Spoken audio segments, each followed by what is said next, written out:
Olá! Sabe aquela sensação de que o governo joga com um conjunto de regras totalmente diferente do nosso? Pois é. Hoje a gente vai abrir esse manual de instruções do Estado para entender por que ele tem certos poderes que ninguém mais tem. Vamos direto ao ponto, começando com uma situação que todo mundo conhece. O Estado parece ter superpoderes, né? A grande pergunta é, por quê? De onde vem essa autoridade especial que coloca o governo numa posição diferente da nossa? Pensa só numa cena do dia a dia. Se uma pessoa qualquer, na rua, mandar um carro parar, o motorista provavelmente vai só ignorar e seguir em frente. Agora, se quem der a ordem for um policial, um agente do Estado, a história muda completamente. Aí, a obediência é obrigatória. Por que essa diferença de autoridade? A resposta para isso é o centro de toda a nossa conversa de hoje. E aqui, olha, o contraste fica bem claro. A mesmíssima ação, mandar parar, tem dois resultados totalmente opostos. De um lado, um ato de autoridade, com peso legal, do outro, um gesto sem validade nenhuma. O que muda tudo? A origem desse poder. E para a gente entender isso, a gente precisa dar um passo para trás lá para o básico. Para entender a fonte desse poder, vamos usar uma analogia que é um clássico. Vamos imaginar que a gente chegou numa ilha deserta, um lugar sem nenhuma regra, sem nenhuma lei. Bom, se tem uma pessoa sozinha na ilha, a liberdade dela é total. Ela faz o que quer, quando quer, mas... E quando chega mais gente? Aí a coisa complica. A liberdade de um começa a bater de frente com a liberdade do outro. Quem fica com a melhor fruta, com o melhor lugar para dormir? Sem regras, o que reina é o caos, a lei do mais forte. E para viver em grupo, as pessoas percebem que precisam abrir mão de um pedacinho daquela liberdade total em troca de segurança e ordem. E é desse contrato social que nasce a necessidade de criar normas para organizar a vida em comum. É daí que nasce o que a gente chama de direito. E é exatamente nesse ponto que a solução do nosso mistério aparece.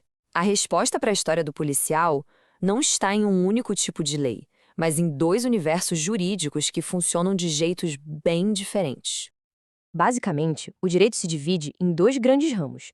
De um lado, o direito público, que organiza a relação do Estado com as pessoas. Do outro, o direito privado, que organiza a relação das pessoas entre si. Entender essa divisão é a chave para tudo. A diferença é gritante. Pensa assim, no direito privado, a relação é de igual para igual, é horizontal. Um acordo só vale se as duas partes concordarem. A vontade de cada um é o que manda. Já no direito público, a relação é vertical. O Estado não está no mesmo nível. Ele age de uma posição superior, usando poderes especiais, que a gente chama de prerrogativas, para buscar o bem de todo mundo, o bem coletivo.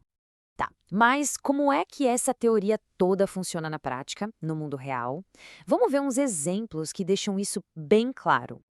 Esse é um exemplo clássico do direito privado. Imagina que uma grande construtora quer muito comprar um terreno para fazer um prédio. Se a pessoa dona do terreno disser não, o negócio não acontece. Acabou. Ponto final. Não importa o dinheiro oferecido, a vontade da pessoa proprietária é soberana. Isso é o que se chama de autonomia da vontade. Agora, olha a virada de chave no direito público. Se o Estado precisa daquele mesmo terreno para construir uma estrada, uma obra que vai beneficiar a comunidade inteira, ele pode desapropriar o terreno. Sim, mesmo que a pessoa não queira vender. Esse é um exemplo perfeito de uma prerrogativa do Estado, um poder que só ele tem. Certo, agora que a gente já entendeu que existem esses dois mundos, podemos finalmente responder: onde é que o tal do direito administrativo se encaixa nessa história toda?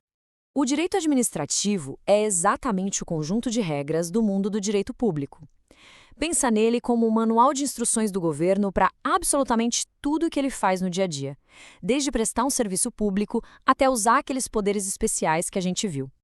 E o alcance dele é gigante. Ele está na gestão dos hospitais e das escolas, na fiscalização do trânsito, como no nosso exemplo do policial, na construção de uma ponte e até na forma como o governo contrata seus funcionários. Basicamente, toda a máquina pública gira com base nas regras do direito administrativo. E aqui vai um fato bem curioso. Diferente de outras áreas, como o direito penal, que tem o Código Penal, não existe um único código de direito administrativo. As regras dele não estão todas juntas num livro só. Elas estão espalhadas por aí. As regras vêm de vários lugares. A lei, claro, é a fonte principal. Mas quando a lei não é clara, o que se faz? A gente olha para as decisões repetidas dos tribunais, o que se chama de jurisprudência. A gente olha também para os livros escritos por grandes especialistas, a doutrina, que ajudam a interpretar tudo, e até os costumes, aquelas práticas que se repetem tanto que viram quase regra, também contam. É um sistema vivo, construído por muitas vozes. Ok, mas no fim das contas, por que tudo isso importa? Por que essa divisão entre o poder do Estado e a liberdade das pessoas é o que define as regras do jogo na nossa sociedade? No final, o direito administrativo é justamente o campo onde esse equilíbrio delicado é negociado todos os dias. Ele dá ao Estado o poder para agir pelo bem de todos, mas, ao mesmo tempo, cria limites para proteger a nossa liberdade. O policial pode mandar o carro parar, mas não de qualquer jeito, ele tem que seguir regras bem claras para poder fazer isso. E isso nos deixa com a grande questão que está no coração do direito administrativo e, na verdade, de qualquer democracia. Como encontrar o equilíbrio perfeito entre o poder necessário para o Estado funcionar e a liberdade de cada um de nós? Não tem resposta fácil para isso, mas entender as regras do jogo já é o primeiro e mais importante passo para a gente poder participar dessa discussão.